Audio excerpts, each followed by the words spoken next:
I think you guys are gonna hear my cat in this one. Like this is the mic far away from her, but up close. Evil dies tonight, or this Michael Myers Halloween franchise bloody got him. Alright, straight up, this one is bad, but most of the Halloween movies are. After watching Halloween Kills, I was tempering my expectations extremely low, but what I'll admit is, I'm surprised that this is actually trying to do something a little different than the other Halloween movies. I'm not going into spoilers yet, but it is marketed as Michael and Laurie's big final showdown, but that happened like 2 movies ago. And that happens in the last 15 minutes of this movie. So what could the movie be about? Well, it's not that. Like I said, that's the last 15 minutes. If you want to know nothing, I'd skip this and just watch it for free on Poopcock, because that is what I did. And thank God I did not spend $20 on this movie. I'm gonna get into it, but really what this is about is Laurie's granddaughter is seeing this weird Corey guy, and he's like, has like psychopathic tendencies 4 years after the events of Kills. And Michael has disappeared. It really feels like a weird spin-off movie, kind of like Season of the Witch. And I wouldn't knock it down so much if it wasn't supposed to be the end of the entire franchise. 40 years, this is what, the 13th movie in the series? Because it is, and Michael is in this movie extremely little, which could be used to help it, like an Alien or the original Halloween, but it doesn't, because it barely has to do with him.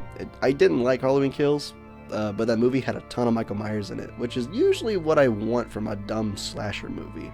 Yes, folks, the new timeline that was focused on Michael and Laurie barely features the main antagonist, and Laurie's also sidelined for her daughter and this new Corey guy. It felt like Season of the Witch in later Halloween movies when Jamie Lee Curtis leaves, and that is not a compliment. See, I actually like Season of the Witch, but it felt like this is a stepping off point from Halloween being about Michael to being more about anthology stuff, which I actually wouldn't mind. It really doesn't feel like a grand finale, though. The Rise of Skywalker felt more like a finale than this movie did, and that is meant to be an insult to this movie. Jamie Lee Curtis is good as always, and she has some really fun stuff to do with the end. She's my second favorite Scream Queen, with Neve Campbell being my number 1. It's just trying to be a character study for her and Corey, but it mainly focuses on Corey, a character we do not know or really care about, especially for it being the final movie.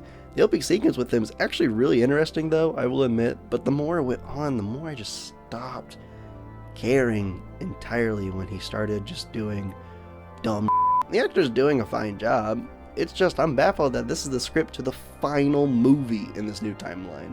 That is supposed to be the new and improved timeline especially as well, but really, it only has one good movie in it, and it's just the first Halloween 2018. Weirdly, Jamie Lee Curtis at the very start has put like Halloween behind her and all the horrible events that happened to her, which doesn't really make much sense. Like, she has spooky decorations up, she lives in like a neighborhood, she doesn't live in fear, and like the last movie, your daughter was killed in half of the town, and Michael like just walked away. So I don't know, good for you, but it just doesn't make that much sense to me. I can see this one being looked on fondly after a little bit, because there are so many bad Halloween movies out there. I think it'll gain appreciation after sitting for a while, but I think this whole thing could have been just done at 2018. But, money. Honestly, I'd rather see the series more as an anthology now. Bring Michael Myers back after like 2 decades, but in the meantime, do some spooky stories, but, brings in money, so I understand it, I guess. It also brought down the kills by a lot, especially compared to Halloween Kills. Even the gore and the gruesome was toned down, but like there's like 2 kills I think that were really cool and kind of gory, but that's really it. I'm gonna talk about some spoilers, and they're fairly large, so I highly recommend skipping unless you don't care, which, I don't really, but here's the time code. Anyway, we're gonna talk about some spoilers right now. So Michael has been living in a sewer, and Corey is like his new apprentice. Yeah, I'm not joking. He literally doesn't do shit in this. And then they put him in the grinder because evil dies tonight. Jamie Lee Curtis has this really cool scene where it looks like she's about to commit suicide, and she isn't, but you see it from Corey's POV as he opens the door, and her gun is just aimed at him, and she's just so good. And I thought that was a fun way, and I liked how that was done. Corey's interesting at first, and it seemed like that the torch was going to be passed on to him to be the new killer, but he's killed like right when he sees Jamie Lee Curtis. Like, she puts in 2 rounds in him, he falls down the stairs, and then she like shoots him again, and then Michael kills him. And like, I just didn't understand, why did we do this at all? Yes, I know he's a tortured person, and this town created him to be a murderer, and Michael saw himself in him. I get it, I'm not an idiot. That doesn't make it good, or at least good enough to be earned in my book. Also, I know how I said Jamie Lee Curtis is good, but there's this is one scene where she's flirting with this, like, an old friend, and she's like talking to him like a 13-year-old. It's just so weird. I don't know. When I think about this movie, I just think about that one really awkward ass scene of them 2 together. I kind of like how this ended.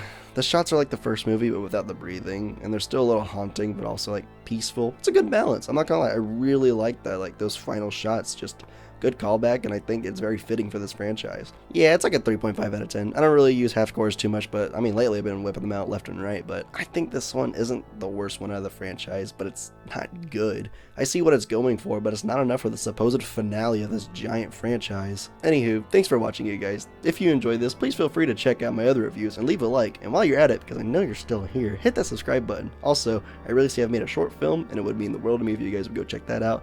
I appreciate and am astounded by the support on that short film, and I thank you all on that for so much, and it means the entire world to me. Anyway, you guys, I'll check you later. Happy Halloween. Peace.